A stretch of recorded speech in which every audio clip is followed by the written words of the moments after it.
So I got a question from a viewer wanting to know what my opinion was of what's going on in the market for small businesses. Hey there everyone, it's David Barnett from investlocalbook.com, blog site and YouTube channel where I discuss buying and selling small businesses, local investing, managing small businesses, and any other topic that my viewers and readers come out and ask me about. This week I want to address the question of a market, and it's something that I've talked with a lot of my students with before in some of my different classes and programs. But the whole idea is that there's a market for businesses, and as time changes, the prices or the conditions of this market fluctuates or changes. When I first became a business broker years ago, and while I owned my business brokerage office, people used to ask me this question, and of course I would always say, oh, the market's great. I didn't really have an answer. I hadn't quite figured out what exactly the market for small businesses was.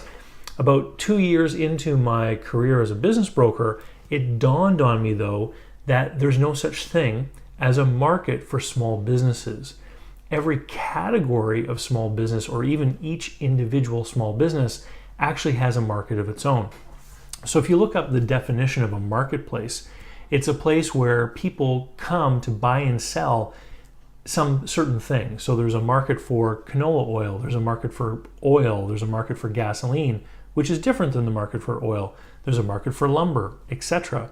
If you want to compare small businesses to real estate, there's a market for 3-bedroom homes in a certain city. And what makes it a market is the fact that there are many people who might have a 3-bedroom home for sale, and there are many people who may be out trying to buy a 3-bedroom home.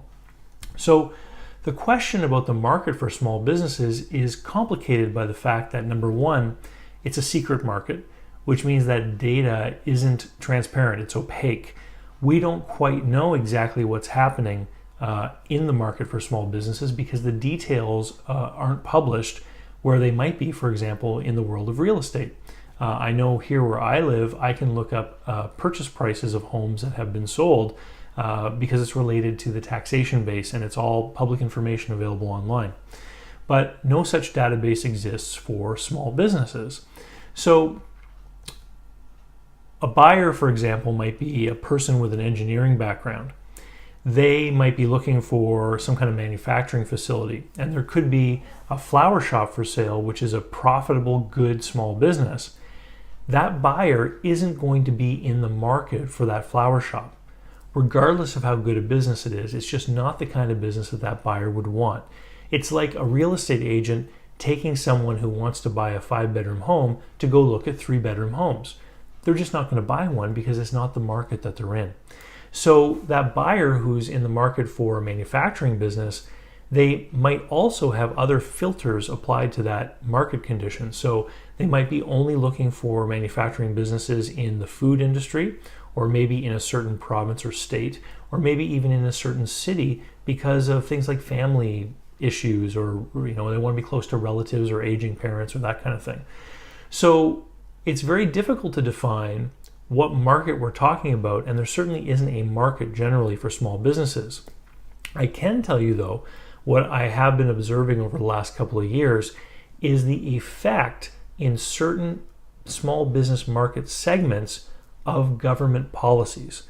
So where I live in New Brunswick, Canada, it's a small province on the east coast of the country, beautiful place to live, close to the ocean, great lifestyle.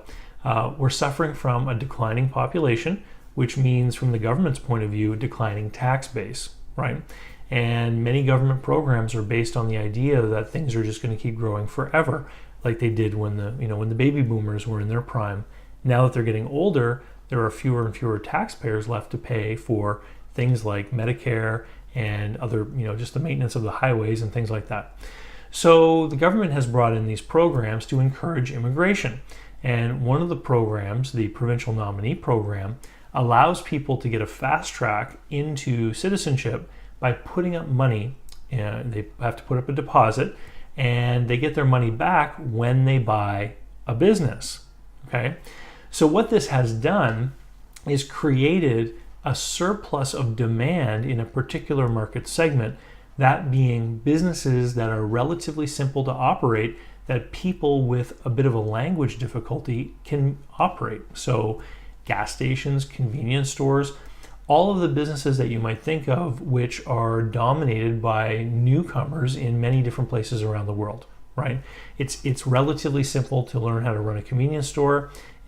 It's easy enough to learn enough of the local language to be able to make change with people, for example. And so this is the kind of business that a new immigrant might gravitate toward in order to get their foot in the door. So as a result of government interference in this marketplace, they basically given people a reason that they have to buy one of these businesses, or else they lose their deposit, and it's significant, it's $75,000. People are pressured into buying businesses at price points that they might not normally want to buy. So in the last year and a half here in my local market where I work with people all around the world, but the people that I work with here locally, what I'm seeing is more and more newcomers willing to overpay significantly for these businesses. Things like little franchise food businesses, convenience stores, gas stations, little things like dry cleaning businesses, stuff like that. So that's what I'm seeing in the local market. And if it weren't for that government program interfering with the fair balance in the market, we probably wouldn't see people overpaying for something like that. But I hope that answers the question. I'd love to get your feedback on what you think about this video. Just leave comments below. And don't forget, if you like the video, please click like. It's the only way that the internet has of knowing that the content of the video is actually any good. Come and join me at investlocalbook.com. Sign up for my email list. It's free. I send out a video every week, just like the one you've watched. And thank you. I look forward to hearing from you, and we'll see you later. Cheers.